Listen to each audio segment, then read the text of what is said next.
subscribe to Mama and Son's YouTube channel and press the bell icon for new updates. अस्सलाम वालेकुम, welcome back in another vlog. उम्मीद करती हूँ आप लोग सब खैरियत से होंगे। जैसे कि आप लोग जानते हैं कि इल्हान प्रीमेच्योर है, तो इनकी मैंने क्या क्या केयर की और इनका वेट किस तरह गेन किया ये मैं आज आप लोगों को बताऊंगी। इल्हान जब हुए थे तो इनका वेट 2.7 kgs था। देन इनको इंक्यूबेटर पे रख दिया था डॉक्टर्स ने, क्योंकि इनको ब्रीथिंग में बहुत ज़्यादा इशू था। खैर जब 5 डेज़ बाद ये वापस घर आए तो मेरे लिए बहुत डिफ़िकल्ट टास्क था इनको संभालना, क्योंकि ये 2 kgs के थे। इनका वेट 7 पॉइंट्स गिर गया था और मैं इतनी ज़्यादा परेशान थी, बहुत ज़्यादा मैं डिप्रेस्ड हो गई थी इल्हान को देखकर। ऐसा लगता था जैसे हड्डियों पे बस हल्की सी खाल चढ़ी हो, इस तरह से थे ये। खैर बस फिर मैंने हिम्मत पकड़ी और इनकी केयर शुरू की। सुबह रोज़ाना मैं इनकी मसाज करती थी और अभी भी करती हूँ डेली। सरसों के तेल से मैं इनकी मसाज करके इनको 15 से 20 मिनट के लिए खुला छोड़ देती हूँ, ताकि ये हाथ पाँव चलाते रहें अपने। और जो स्टेप्स मैं आपको दिखा रही हूँ ये सारे स्टेप्स मैं फॉलो करती हूँ जब मसाज करती हूँ। दिन में 3 मरतबा मैं इनकी मसाज करती हूँ। एक बार नहलाने से पहले सरसों के ऑयल से, फिर नहलाने के बाद मैं कोकोनट ऑयल से करती हूँ। उसके बाद रात में सोने से पहले जब मसाज करती हूँ तो वो ऑलिव ऑयल से करती हूँ, जो जैतून का तेल होता है। जो स्टेप्स मैं दिखा रही हूँ यही स्टेप्स मैं तीनों टाइम्स फॉलो करती हूँ, शॉवर से पहले सुबह और शॉवर के बाद भी और रात में सोने से पहले भी। इससे बच्चे को बहुत ज़्यादा सुकून मिलता है, बच्चे की हड्डियाँ मजबूत होती हैं और बहुत सुकून की नींद आती है बच्चे को। इसलिए ये सारे स्टेप्स मैं लाजमी फ़ॉलो करती हूँ और डेली ही मसाज करती हूँ। बस कुछ दिनों से मैंने इनकी मसाज डेली करना छोड़ दी है, क्योंकि मेरी मम्मा जो है वो चली गई वापस अपने घर, तो 1 महीने तक मम्मा मेरे पास ही थी, तो मैं डेली करती थी। अब मुझे इल्हान की वजह से मौका नहीं मिलता, तो इसलिए कभी एक दिन छोड़ के कर देती हूँ, कभी डेली भी करती हूँ। आपने इस तरह से थाइस पर भी करनी है और फिर हाथों को भी लाजमी मसाज देना है और हथेलियों को भी मसाज देना है। बाकी बहुत से लोग ये कहते हैं कि बच्चे को रोज़ाना नहीं शॉवर दिलाना चाहिए, ठंड हो जाती है। ऐसा कुछ भी नहीं है। बच्चा सेहत पकड़े उसका एक राज ये भी है कि आप बच्चे को रोज़ाना शॉवर दिलाएं। मिल्हान जब हुए थे तो मैं मिल्हान को भी डेली शॉवर दिलाती थी, मैं कभी भी नागा नहीं करती थी इस चीज़ में। माशाल्लाह मिल्हान ने तो 1 महीने में माशाल्लाह से इतनी अच्छी सेहत बना ली थी, क्योंकि वो 2.8 kgs के हुए थे माशाल्लाह से। और फिर माशाल्लाह उनकी जब पूरे महीने केयर हुई तो माशाल्लाह से वो उन्होंने काफ़ी वेट गेन कर लिया था।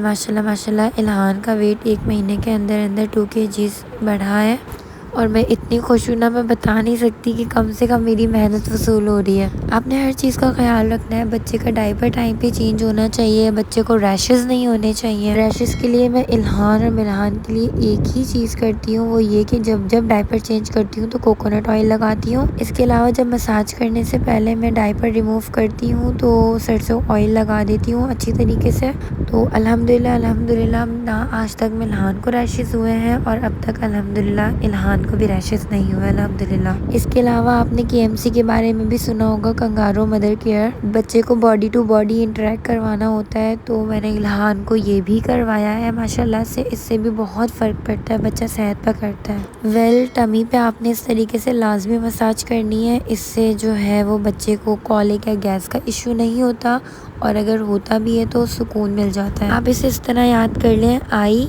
देन ये L हो गया और फिर U हो गया। मैं सिर्फ आपको करके दिखा रही हूँ कपड़ों के ऊपर से। आपने थोड़ा प्रेशर देना है, मतलब बहुत ज़्यादा प्रेशर से नहीं, लेकिन थोड़ा प्रेस करके करना है। इंशाल्लाह बच्चे को कॉलिक नहीं होगा, गैस नहीं होगा, तो फिर बच्चा रोएगा भी नहीं, तंग भी नहीं करेगा आपको।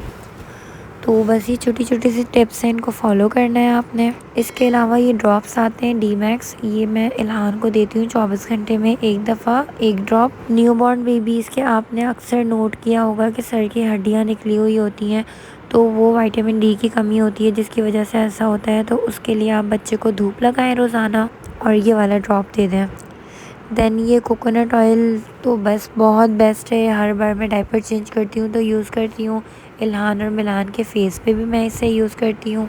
इसके अलावा जब मैं सुबह शॉवर दिलाती हूँ तो उसके बाद जब मैं इनकी बॉडी मसाज देती हूँ इन लोगों को दोनों को, तब भी मैं कोकोनट ऑयल से मसाज देती हूँ। इससे बॉडी बहुत अच्छी तरह से मॉइस्चराइज़ हो जाती है, फेस बहुत अच्छे से मॉइस्चराइज़ हो जाता है। मेरी तो जान है इसमें।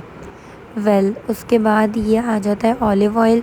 ऑलिव ऑयल का मैं ऑलरेडी आपको बता चुकी हूँ कि मैं रात में सोने से पहले ऑलिव ऑयल से मसाज देती हूँ दोनों को, ऑलिव ऑयल भी बहुत ज़्यादा इफ़ेक्टिव होता है।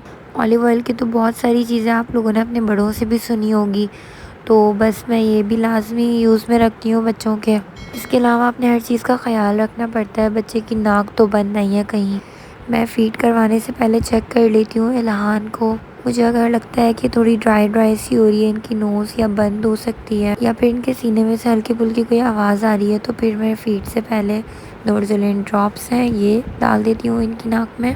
इससे ये होता है कि इनको फ़ीड करने में प्रॉब्लम नहीं होती, ये ईज़िली फ़ीड कर लेते हैं। इसके अलावा इनकी जो नाइट रूटीन है इसमें मैं ये करती हूँ कि एक रुमाल पे ये चेस्ट रब लगा देती हूँ और वो रुमाल इनके सीने पे रख देती हूँ और फिर ऊपर से इनको कपड़े पहना के और सिकाई कर देती हूँ। उससे ये होता है कि इनको बहुत अच्छी सुकून की नींद आती है।